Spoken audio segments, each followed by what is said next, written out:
क्या विकास की कीमत जंगल और आदिवासी समुदायों का अस्तित्व होगा? क्या पानी की बड़ी परियोजना लाखों लोगों के लिए राहत बनेगी या हजारों परिवारों के लिए विस्थापन की वजह? मध्य प्रदेश में अब इसी सवाल पर एक अनोखा आंदोलन शुरू हुआ है, जिसे नाम दिया गया है चीता आंदोलन। मध्य प्रदेश के छतरपुर और पन्ना जिले में केन बेतवा लिंक परियोजना के खिलाफ आदिवासी महिलाओं ने विरोध का एक अलग ही तरीका अपनाया है। महिलाएं प्रतीकात्मक चीताओं पर लेट गईं और कहा कि अगर उनकी जमीन, जंगल और गांव डूब जाएंगे तो ये उनके लिए किसी मौत से कम नहीं होगा। इसी वजह से इस विरोध प्रदर्शन को चीता आंदोलन नाम दिया गया है।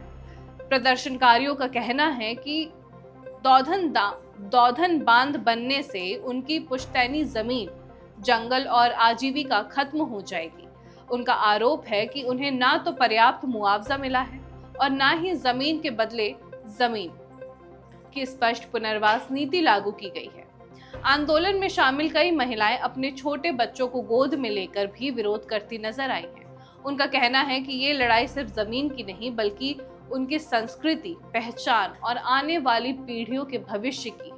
विरोध कर रहे संगठनों ने ये आरोप लगाया है कि प्रशासन ने प्रदर्शन स्थलों पर प्रतिबंधात्मक आदेश लागू कर भोजन और पानी की आपूर्ति तक प्रभावित करने की कोशिश की।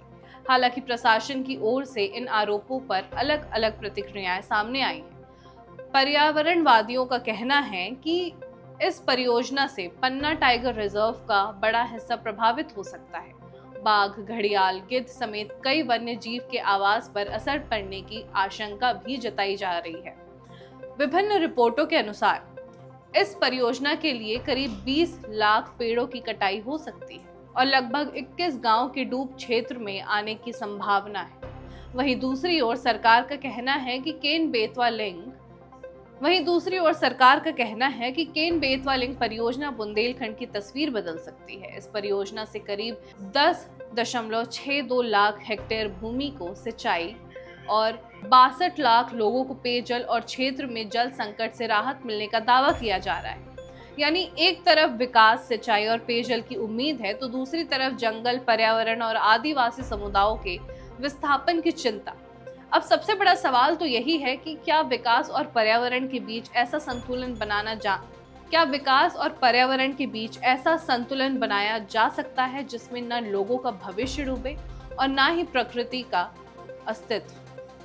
आपकी क्या राय है? क्या ऐसे बड़ी परियोजनाओं में विकास के साथ स्थानीय लोगों के अधिकार और पर्यावरण संरक्षण को बराबर प्राथमिकता मिलनी चाहिए?